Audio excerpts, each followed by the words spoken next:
Hello, I'm Charo Neville, curator of the Kamloops Art Gallery, and I'm honored to introduce Makiko Hara, who is the guest curator of Whose Stories. And we will be joined also by an artist in the exhibition, Naoko Fukumaru. And I'll just give a brief introduction for Makiko, who is an independent curator, lecturer, researcher, and writer. Born in Tokyo, Japan, she has been based in Canada for the past 15 years and currently lives and works in Vancouver.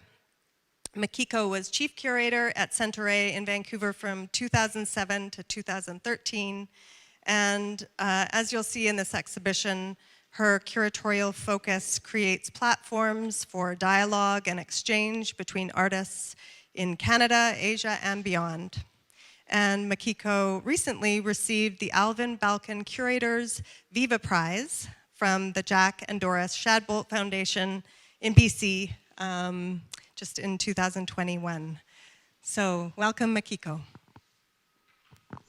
Thank you, Charo, and thank you for Margaret and all staff to make this exhibition happen. I'm so honored to be here, and I'm really thrilled to open this show that we've been working since Charo asked me the ideas to making a show almost 2 years.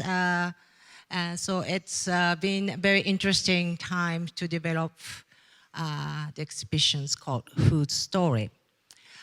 So briefly, I want to tell that why I'm making this group shows and called Food Story. You probably read some kind of short text that I explain, but as all of us are experiencing in this very strange, almost 20 months of under the COVID-19 pandemic situations, which of course affected to the way how I curate, but how I engage with an artist, how I think about art, how what the function of art, and how it's important, and all those things, because our life is really dramatically changed, but also along with this pandemic, we feel that our locations where it's home and then our relation with the world, it's very, very, very changing with the travel restrictions. As Charo said, I moved here in Canada in 2007 as pursuit of the job in a contemporary Asian art gallery called Centre in downtown East Side in Vancouver. And so since I moved, I've been mainly working with an Asian artist, but Asian artists where I come from, Japan, and Asian artist contents in Canada, it's very different. So for me, it's a very learning curve and interesting to learn every different history of the Asian Canadians in Canada. And so, and then the last 5 years after I become independent, I'm back and forth between Canada and Japan, and do a lot of projects with Southeast Asia.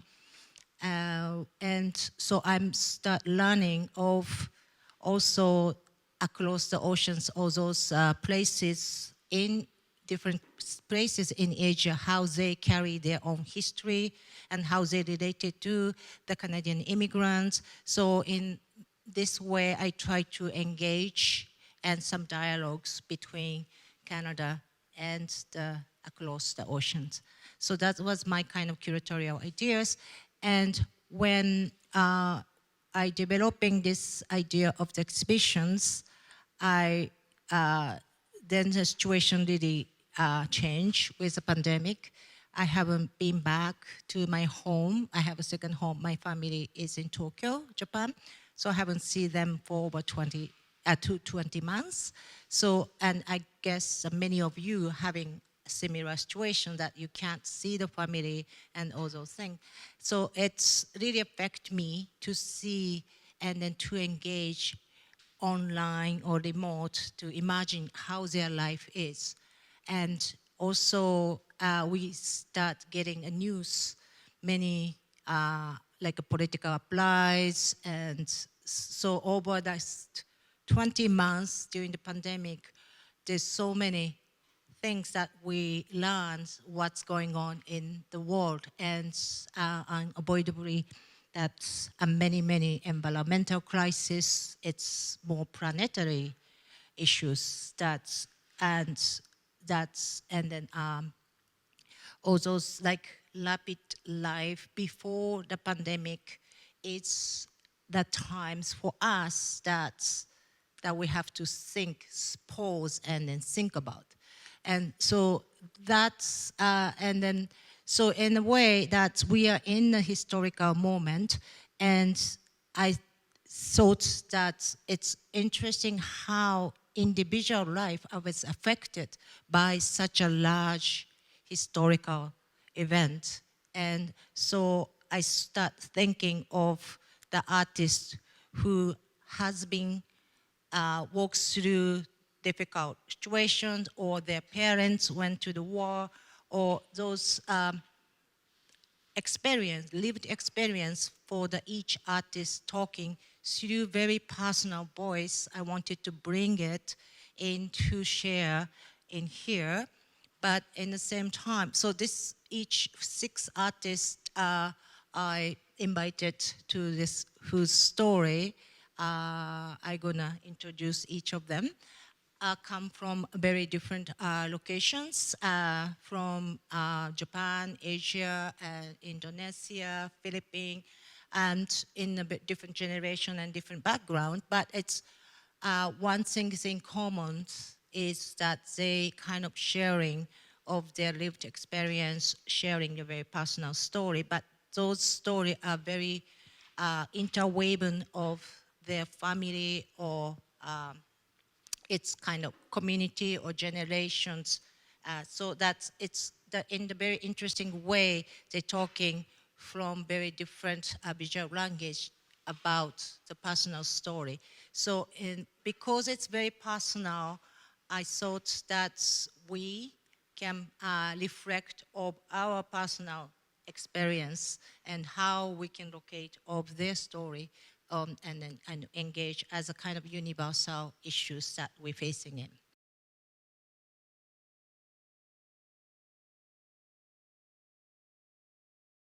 So that in this room, in the corridors, I wanted to start with the artworks artist, Diane Akedi.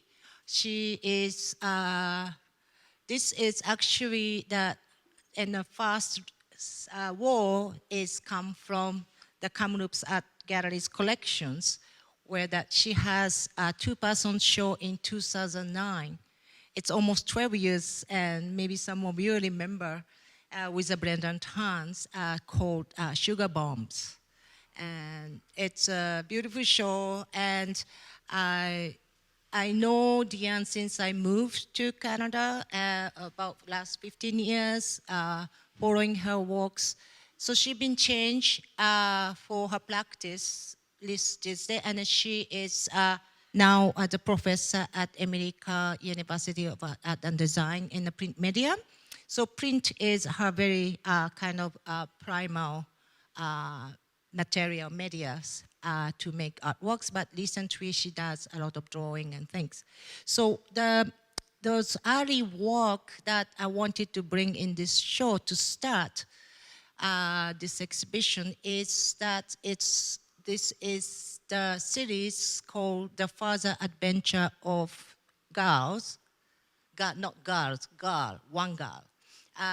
It's a series that she probably started in 2002 until 2011 in many different installation, animations, some sculptures like around me, or a print, and depicting of a kind of child, inventing of this character, girl, that's the center of the story, and depicting the girls in a single out or like in some plurals as the kind of children's story. And she was very interested in about how the media for child that's has a very political agenda about gender rules or the children in the war situation or disasters. Those are very common visual language, and she used it as to explore that how those children media can be affected to the world that we see from the child view. And also those works are very much come from her own experience of her. She is half Japanese, Indonesians, that West Japanese fathers and English Canadian mothers. And she grew up in many different places because of her father is a diplomat, so that she Indonesia, Jakarta, Hong Kong, London, and until she start doing academic study in North America, in New York, and then now in Vancouver. So her story is very intercultural and imaginary story that's somehow kind of universal. But and these characters kind of, it's in the situation and landscape, it's many come from her own childhood memory, but also a present Indonesia, or in a kind of more kind of global sense about the environmental crisis, a catastrophe, war, and then where she was grow up in Jakarta, it was under the Sahalt regime. That was a very nationalistic period in 1967 to 1998, where the Indonesia was economical growth rapidly, but in the same time using a very nationalistic control over the peoples. So when she was child, she was forced to do exercise like marching or flag, or that singing of national anthem in the group. So those experience for child, she wasn't realized until she grew up how it's embodied and how it's impact her as individual. It's as that times was more kind of group and impose of national ideologies. So those here, that's on those walks, and then those flag, she used the print media as mass productions, and because in Indonesia or in many Southeast Asian countries, that's a use flag and then posters for protest or political things. So that's print media is kind of at the mass productions and interesting instead of painting that kind of things. And this diptych works, I asked her from her collections, adding to the Kamloops Art Gallery's collections. It's the same series, but later on, it's called We Expected Hysteria for this series. And those kind of images of repeating girls she's inspired by early 20th century feminist science fiction writer, Charlotte Perkins Gilliam, whose very controversial feminist utopian science fiction called Herland, which depict of some utopian society which was composed only by women. And so, of course, that was the beginning of the century feminist ideas, but it's how that's kind of ideas about genders play. And so that's those images of many the same girls is that come from that. And so she's dealing with a lot of gender rules in the situation. In the very end of the corridors, they have some animation work, which also as a part of the series of this father's adventure of the girls. And then those are also making a reference of the, you know, like media animations. So she's playing with this kind of popular media as adapting of the strategy to talking about that how those, you know, the situation that children's is experiencing is how affected. And then the reasons I decided to bring this back after almost 15, 20 years that she's presented this is that relation with the pandemic that we see a lot of a war situation, refugee, and many tragedies in different places and globally, and same as that the environmental crisis is get worse. Like I just talking with Diane the other day that she was worried that her mother is in Jakarta, and then that's the volcano she depicting in those prints called Merapi Mountains volcano is erupt last years again, and so as flood every year. So it's getting worse, but that's also happens not just in Indonesia, but here's wildfires, and you know, it's many environmental crises all over the world we're facing, and so it's more kind of universal sense how we live through that and how we look at and then also think about the cause from the past, how it's related.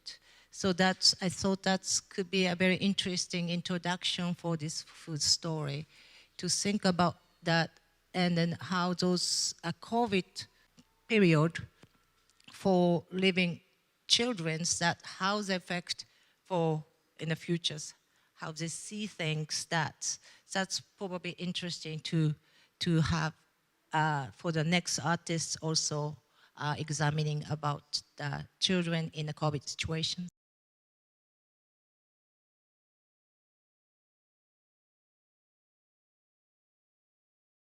So this is a work by Mark Salvatos.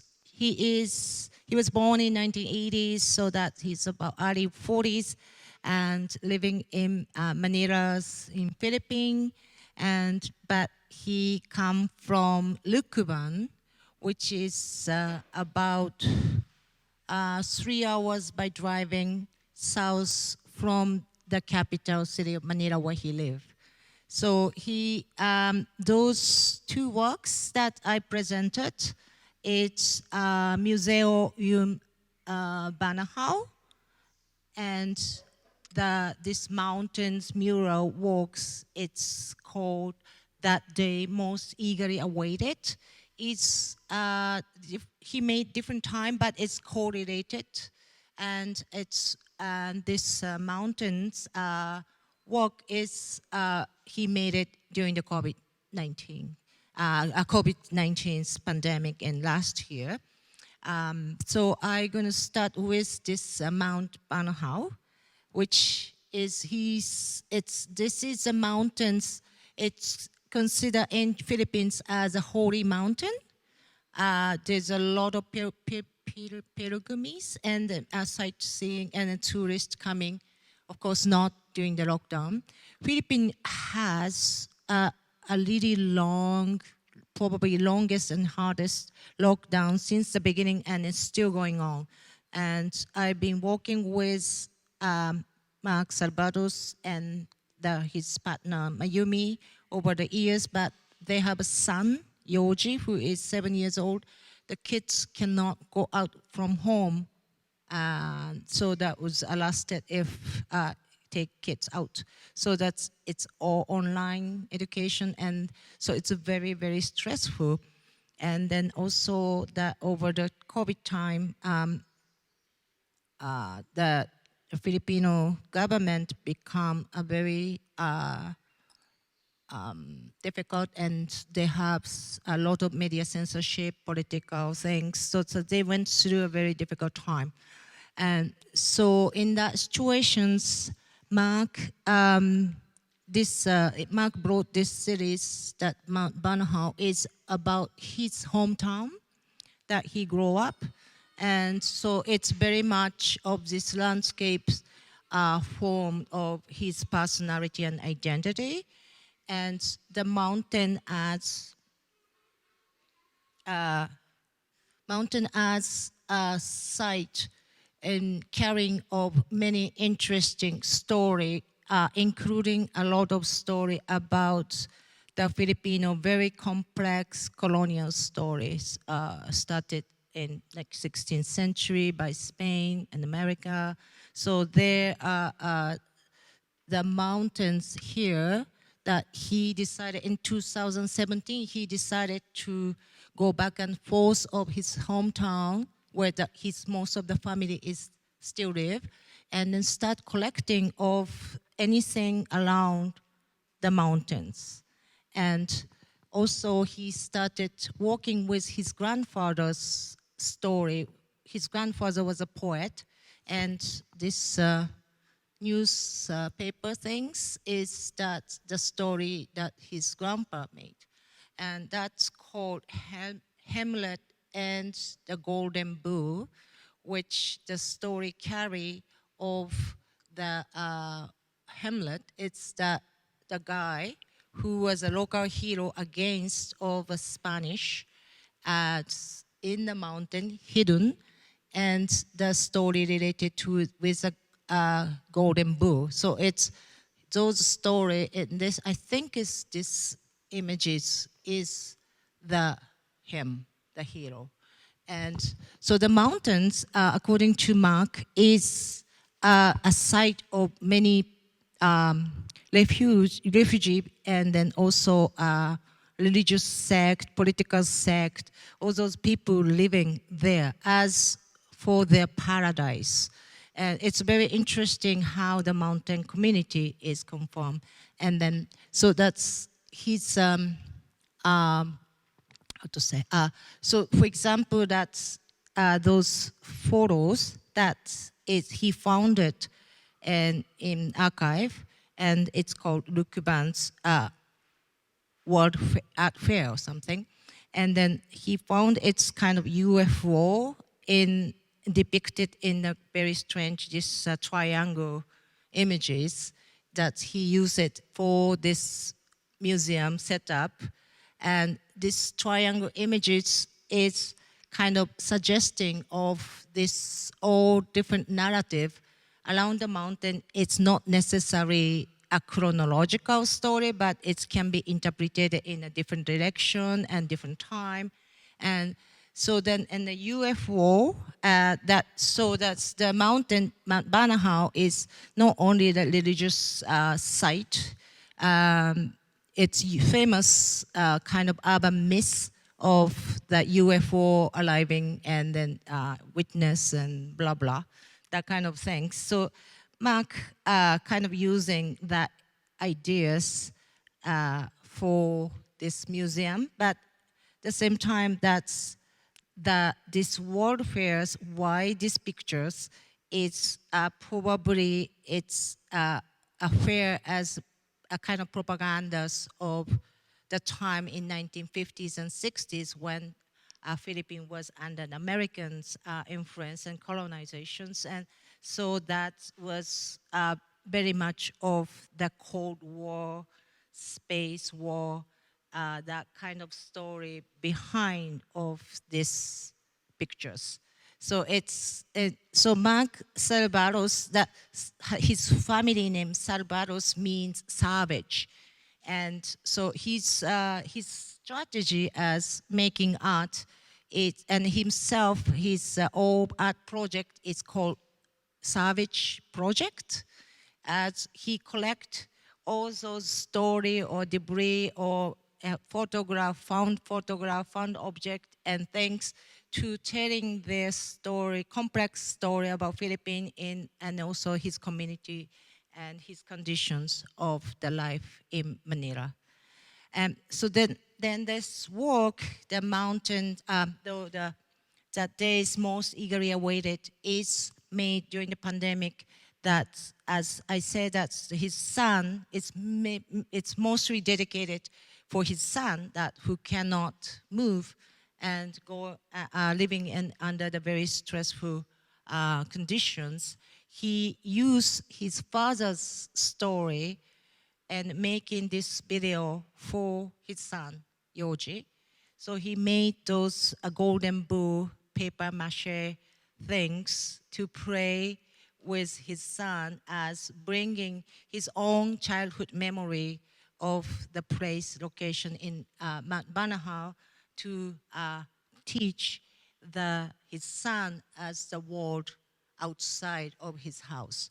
And so in this video that he examined of that how the life being during the pandemic, how how we affected, but also that's using anecdote of these mountains myths and all those refugees who are waiting for some new revolutions happens. Those people who are living in the mountains is waiting for something change, which is also a kind of a message and hope that it's this current dictatorial president regime. It's very under pressure for many people's life, but hopefully it will change. So that's kind of different message between these works.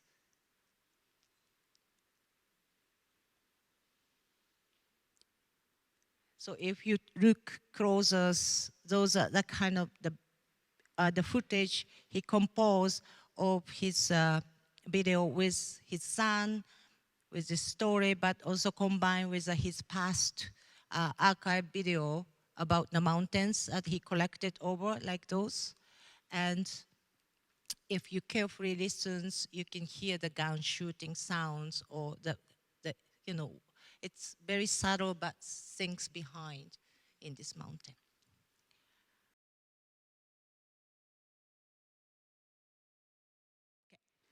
So this one, it's called Almost There. It's a kind of participatory a project that I invited the artist initiatives called Lord Nadito. Lord Nadito is now based in is it echoing? That's okay. Based in Manila, Quezon City, in capital, and then Mark Salvatos, that's the artist next door, is one of the member with his partner Mayumi Hirano and Jerome Celanto. I'm sorry, I should spell his name. And Jerome Soriano, three of them. So Lord Nadito, it's kind of funny name. It's initiative. It's kind of artistic project based in Manila. That it's adapted the names called Lord Nadito means top up here for the cell phone, local cell phone system. So it's the kind of ideas that they do art project as topping up from different locations with a different community and different site to make some kind of engagement and a collaboration with the local peoples through the kind of open dialogues and things like that. And so over the times of pandemic that I work a lot with Lord Naditos. They invite me for the public talk, workshop, and Mayumi, the members, is she's a curator, but she's also teaching at University of Philippines for the curatorial. So she was also invite me for the talks and some kind of alternative curatorial practice online and during this pandemic time. So they invented many interesting way to engage with different community is kind of lockdown situations online. So many interesting projects they've been working on. So I thought this in this food story, I wanted to bring a more like a living voice and engage some dialogues between Asia and in Kamloops. And so I asked them to propose some ideas, and they come up with this almost there is 2 elements they have. So now we put it down the volumes, but from those speakers, you hear the conversations that they created over the online workshops, sharing the ideas about home. And so the group of peoples are talking about that's inspired by the term home, which is, of course, is kind of most key terms during the pandemic. So that's as then by listening of this, we are inviting of the visitors and yourself to write about your story or inspired language or drawing or whatever's related to the idea of the home. So in that way, so this brown walls on the left is made for like a blackboard, and then we have some chalks here, tables, and so if you invite the visitors to participate for this wall to writing down of their story. So over the course of the exhibition, we accumulate kind of mapping of different ideas about home. So in this way, it's virtually, we're not physically in the same place, but we can share some story related on this very particular moment of the conditions that we're kind of remote, but we share. So that's ideas about almost there. So this instructions, grab a piece of chalk, write anything that pop up in your mind on the walls. It can be written any language. It can be also drawing. You can leave as many words as wish. Link your word with a word on drawing of others. Enjoy. So that's, please, during the show, please invite people to participate. And for this side, that we have all in 6 artist videos that give more ideas about how they make works and what's the concept and things. And the ideas is these are temporary showing their previous video, but over the course of the exhibition, we, as a public programs, me and Emily is working to work with each artist by Zoom, since most of the artists couldn't make it to come for this, to Kamloops. So we do some conversation on Zoom and public, and then recorded conversation will be installed in those monitors over the time. But for now, we have some videos of the artists that's related to the artworks in here.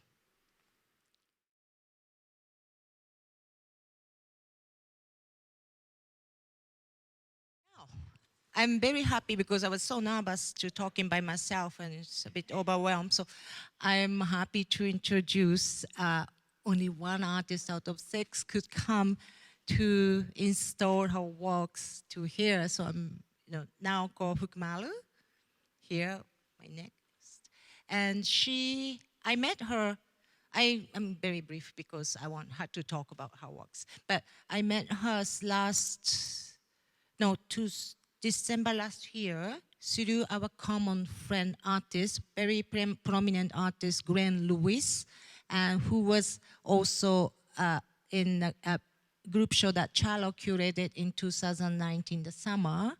And he is my old friend, and then he been talking about Naoko for years, like, oh, Makiko, you should meet with a Japanese Kintsugi artist, that she's amazing. So finally, we had chance last December and she called me, and then I visit her studio in Vancouver. She presently lives in Powell Rivers. 3 years ago, she moved with her family, and her family has some transition time. And then, but Naoko, for last 25 years, is practiced as a master conservators of ceramic and glass. And she worked a lot of major projects that's the like Last Supper or Egyptian's tomb, Tutankhamun's. So she been trained as a Western method of conservations, fixing, but since she moved to Powell Rivers, she accidentally learned about Kintsugi, which is a 500 years old Japanese jointing method that all those beautiful objects that she's been working with. And so, since she started using Kintsugi, she discovered the very philosophy of Kintsugi into her art practice, where it's a very different stage that she starts collaborating with a lot of BC local potters and things. So that I want her to talk about those story, how that she collaborate with and how she developed of her art practice with the collaboration with BC artists. Hello, my name is Naoko. And first, I'd like to thank the Kamloops Art Gallery, Charlo and Makiko-san, and the gallery crews to have full support to have this exhibition and invite me as an artist. And this exhibition, I present 43 ceramics, which were all broken, and I transform their brokenness and imperfection into beauty using a Japanese traditional method. And in this section, I present traditional Japanese ceramics. And further down, I have Dutch tiles and some British ceramics and Chinese and Cambodian teapot there. And here is Kintsugi applies to primary BC studio pottery and their influences. Here is Heinz Raffin, Hamada Shoji, and Wengan, and Gerhard Kozel, Axel Rabring, and Wayne, and Mick Henley, and Hamada Shoji and Bernard Leach. Bernard Leach and Hamada Shoji is a very important influence for primary BC studio potters. So I'd like to talk about how I started collaborating with Wayne. 2 years ago, I had 9 months art residency in Sunshine Coast. And when I started my art residency, the local potter, Jan and Lom, sent me a message saying, Naoko, would you like to use our broken ceramics for my practice? And I said, yes. So I visited their rejection pile behind their kiln, and I was digging some fragment, and I found that's perfect for Kintsugi practice because they make raku ceramics. And Lon, when I was excavating, Lon pointed out this vase, saying, this vase is the most valuable in this rejection pile. This was made by Wayne Yan. And I didn't know about Wayne, and I thought this yellow glaze is not working well with gold. So I was ignoring it. But for 1 hour when I was digging, Lon kept talking about Wayne. He was so fascinated about his artworks. So at the end, I look at my box and there was space. Okay, let's take this vase for Lon. And then this vase stayed in my box for months in a studio. And one day, my daughter, she was 8 years old at that time, she came back from school and she asked me, Mom, I want to help you work. So I thought, oh, there is a yellow vase, very dirty, she can clean. So I gave her a bamboo stick and a wet tissue paper, and she was cleaning it. Few minutes later, a local artist, Colleen Hassan, she brought her guest from Vancouver and showing my studio. And this guest came and looked at this vase and said, oh, this was made by my father. She was Gailan. And I was like, I was amazed. And then, but at the same time, I was embarrassed because I don't know Gailan, I don't know Wayne, I don't know primary studio potters in BC at all, not at all. So I started studying, and then I was immediately struck by how Wayne was very inspirational and continuously creating art from 1960 to until he died. So this base became very special project for me. There was a big part missing on the limb. I created, and then I painted with inspiration of native paintings, because I found some of Wayne's ceramics had a native influence. And there is some big loss and like 7, 8 cracks running on the body. There, I applied the black urushi lacquer. It's a natural resin from Japan. We are using 9,000 years in Japan. So, and then I outlined with gold, just to make, not contrast too much black and yellow grays. And then when you look well, his brush strokes, which called hakeme, you can see this contrast of black and gold, yellow looking. So my restoration and his works are communicating. So after I complete this project, I send a message to Wayne and I explained how I accidentally met his broken ceramics and I met Gailan. And then I said, I'd like to continue working on his broken ceramics. I'd like to collaborate with you. And Goya, his another daughter, sent me a message saying, I'm sorry, Naoko, he is sick. He's treating cancer in Vancouver, and he lost all his passion and energy. And I don't think collaboration is very possible. But this is the exact reason I want to collaborate with other artists. Like I like to collaborate artists who are aging or having a disease or depression or even passed away. They want to create art, but they can't. But with me collaborating using their broken ceramics, we can make art again, and impossible will become possible. So I visited Hornby Island because I thought it was very important to see how he got inspirations from nature and the place he created art. I knew Wayne wasn't there, so I visited his ex-wife, Anne, and she spent several hours with me, and she understood how much I wanted to collaborate with him.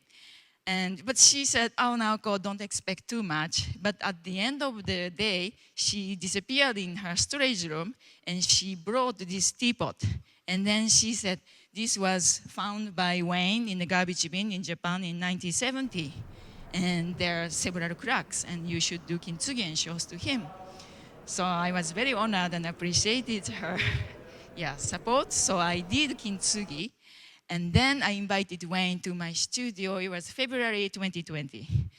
And at that day, he had a hospital appointment in the morning. So he was very tired and he didn't want to go to stranger's studio. But Goya encouraged him to come to my studio. And then as soon as he came to my studio, he didn't want to leave because he was fascinated that my display cases are full of all broken, but it's come back to a new life and received, beauty again. So he kept telling me that, oh, I wish I knew you before. And several times in that day, but I told him, no, it's not too late. We now know each other. We are very lucky, so let's work together. So he said yes. So we decided to work 2 weeks in March.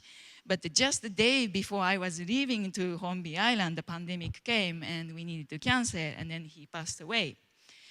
But after he passed away, the family still wanted me to continue working on his broken ceramics. So I'm collaborating with his spirits he created in each ceramics. And I actually asked him which garbage bin he found in Japan. I was very curious. And he said, no, it was not in the garbage bin. He was walking in a countryside in Kagoshima, and in a dirt road, little spout was sticking out from the dirt, and he was digging and digging, and then he found the whole teapot. But this lid and handle are missing, so he made out of driftwood when he returned to the Hornby Island. So yes, this has very special stories behind. Thank you. So 2 more artists that I present. This is artist Tomoyo Ihaya. She is a Japanese born in the south of Japan called Tsu City. And after she graduated of German literatures in Japanese university, she moved to Canada, studying in Salvatos, and she did a lot of print media, but recently she does a lot of drawings that's I'm showing in this series. It's come from two series called Drawing from Dalamasaras and the Ice, Water, Fires that she produced probably over about last 10 years. And Tomoyo is a very eccentric person that I met the very beginning of my move to Vancouver. And she is a practiced Tibetan Buddhist, and her Buddhist practice is formed through not a kind of academic, but it's more of her personal relationship with a Tibetan refugee in India, that where she visits since 2005, and in a place called Ladakh and Dharamsala, which boasts a small village in northern part of India. And the Dharamsala is the place that in 1950s, that when Chinese occupied Tibet and taken over the Lus, Dalai Lama, young Dalai Lamas moved to Dharamsala as living as a refugee and created a kind of place like Little Tibet, so that those people who are living as exile, that she become close relations over the years since 2005. And she repeatedly visits their place, and then it's kind of, she called it's my second home, and she become very close to the families over there. And then all those drawing images that she depict of waters, trees, those bowls, and the bowls that carry the waters, it's their lifestyle that they don't have. Of course, that the water system, they go and then down the rivers and carry the waters, and very simple, humble life they're living through. And so she learns of that the life and the life of the Tibetan peoples through the refugee peoples, and then sympathize of their then start learning about their politics of that they never able to go back their homeland. And so then in about 2012, she was in India, and she got the news that the people in Tibet start doing a protest against of Chinese occupations, and putting their fire of themselves, self-immolations. And it started around the time of 2008 Beijing Olympic, but it's become more and more, and 2012 was the highest number. And those extreme protests is really devastate of her and many peoples in the community. And she said that when I heard this news, I couldn't stop drawing of them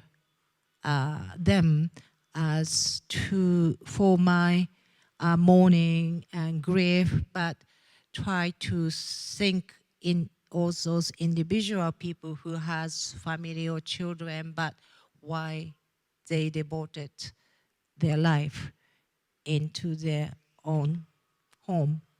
So she keep doing this whenever she get the news, research of who are they, and make a drawing dedicated to these individual people who take their life for their protest, and making a series of the drawing from the Ramasura.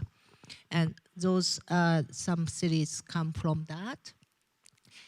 And so that's up to date. She keep doing it, and it's more than 150 entry of those individual that's it's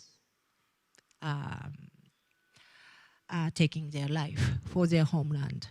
And so those are very, very deep and very disturbing, but also in the, she feel very close to them, and then how start understanding of the Tibetan philosophy called ninja, which is more about compassion to the others and empathy to other people's life as the pain of your own things.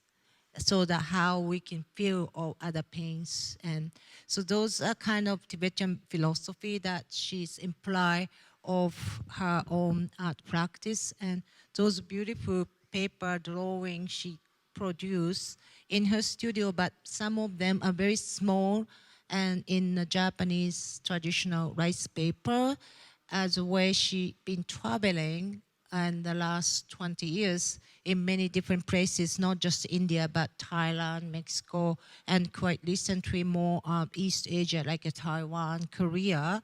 And those places also has a very tragedy history and about human rights. So it's more about her interest through this Tibetans peoples, the working with Tibetan peoples, that she apply for those concept of ninja, compassion to those who are oppressed by many different things in Korea, Taiwan, and then also as a Japanese who are a colonizer of those places, how she locate herself and understand their story and how to go through this to understand of their other people's pain.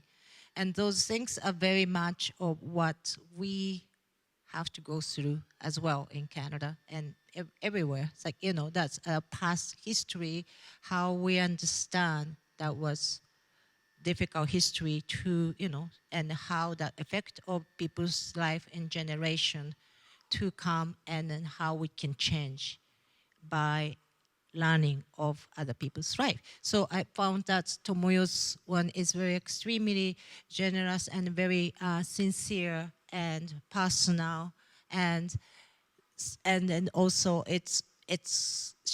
her work is more universally speaking about a lot of refugee peoples affected by the war like now from Afghanistan, Syria, all those ongoing things that are similar to what she is going through and witness.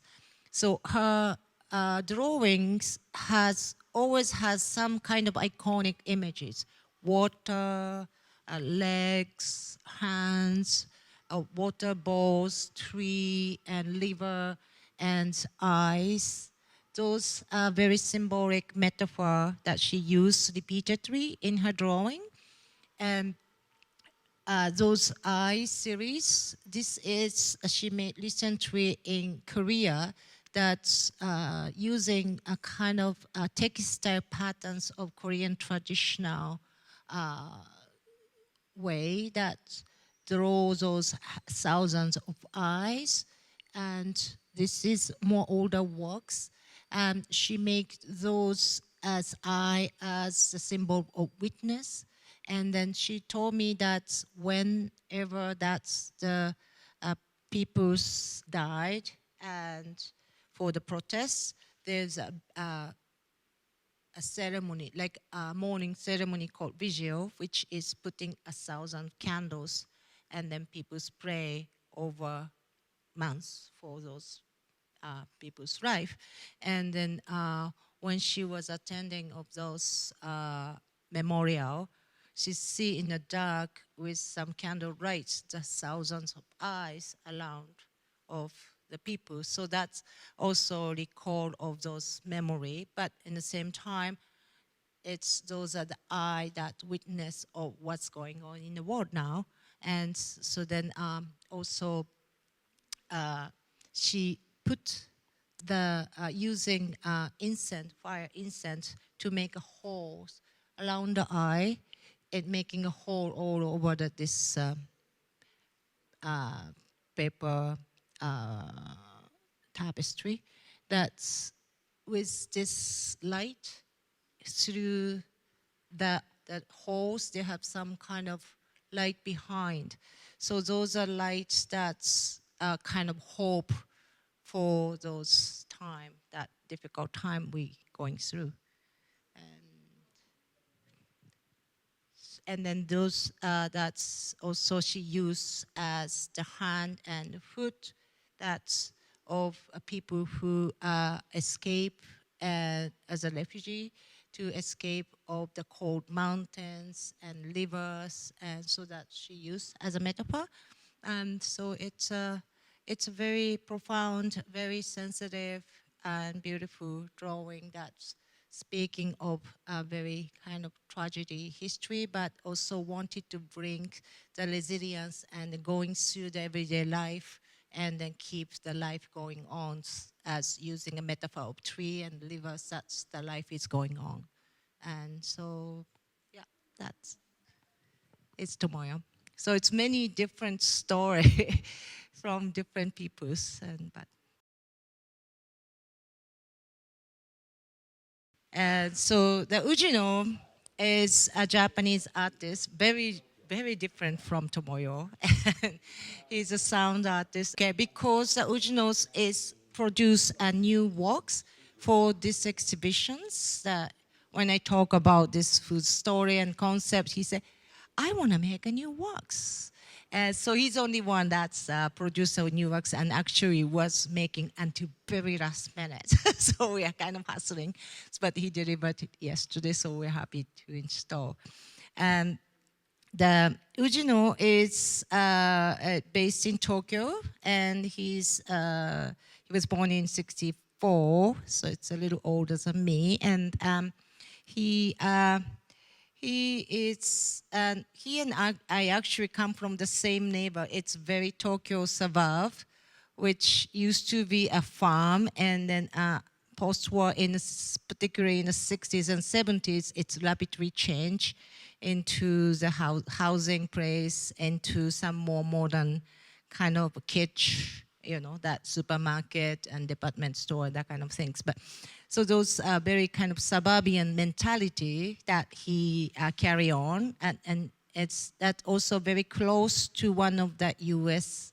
Air Force called Yokota Air Force.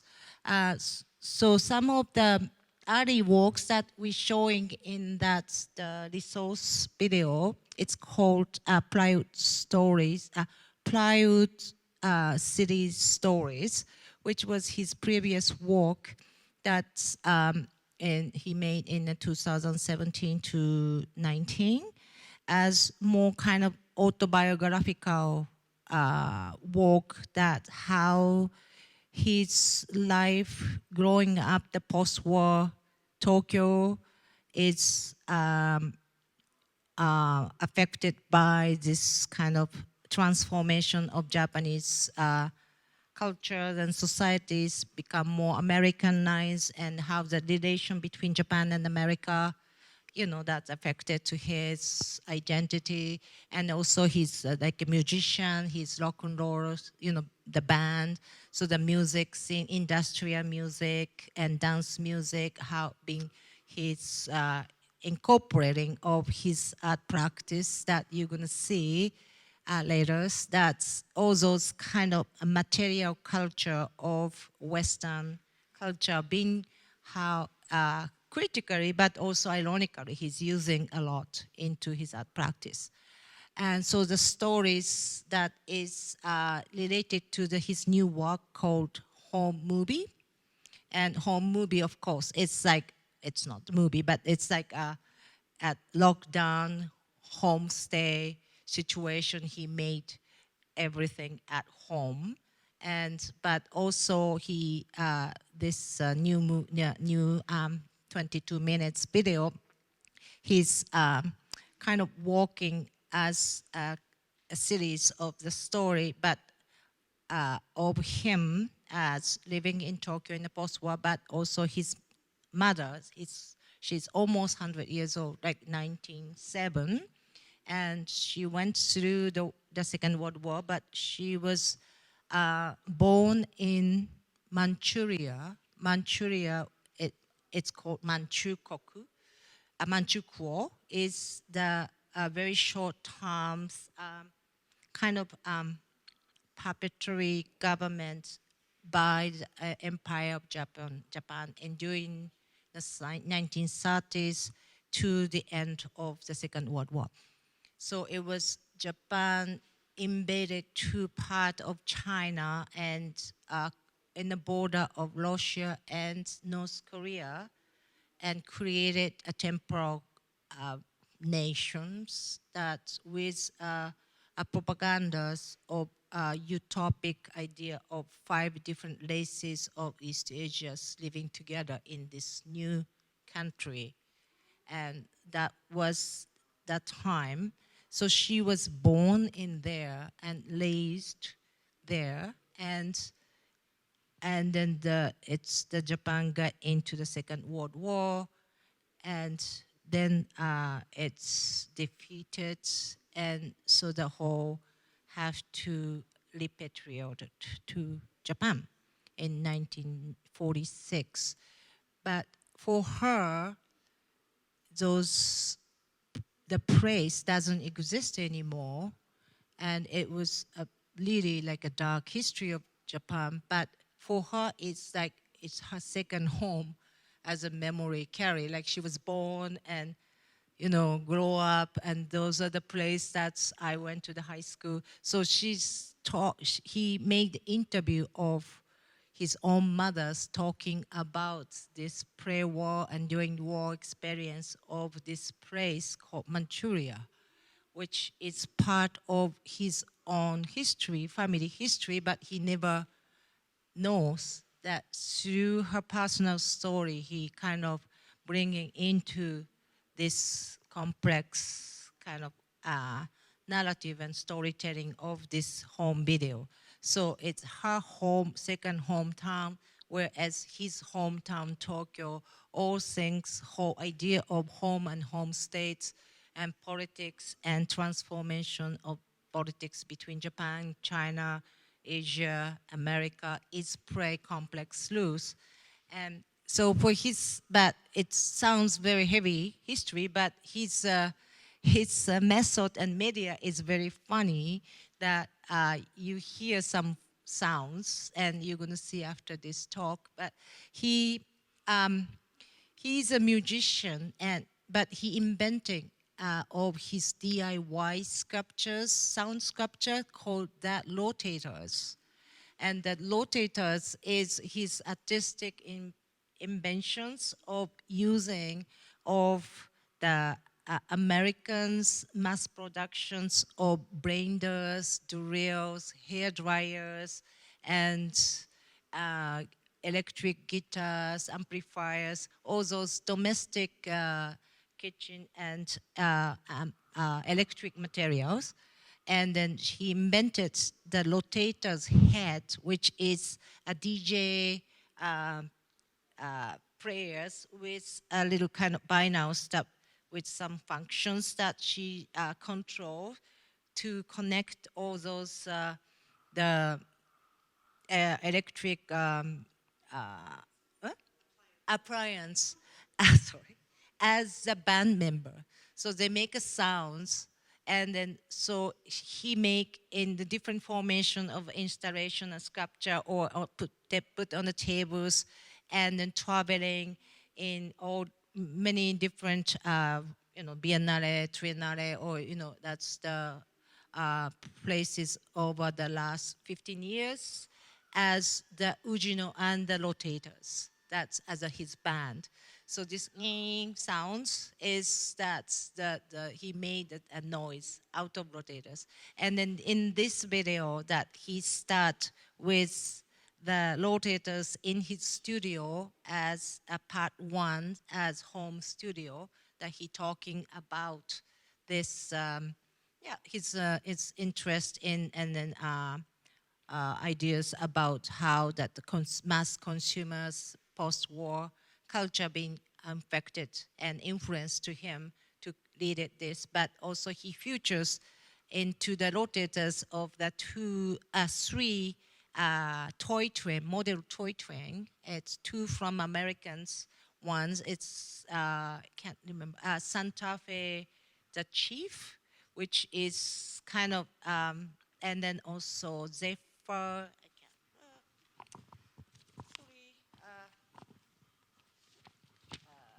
yes, it's Pioneer Zephyr, which also steam train, and it's in before the war and after wars until 70s, that it's really a times that the Americans start booming of the tourisms, and it's kind of showing that industrial kind of powers. And that also she used the train that's I think it's the one of the train is the models of the Asian Express, which is Japanese empire companies in Manchuria's invented too, and then it was close Asia and at the time, and until the war ended. So those using those kind of toy as a metaphor of the process of the history has changed, and then those material cultures and the industrializations is being affected and changed over the years of last centuries. So it's a very kind of funny complex of narratives that you're gonna see, and hopefully you're gonna enjoy it. And that's it.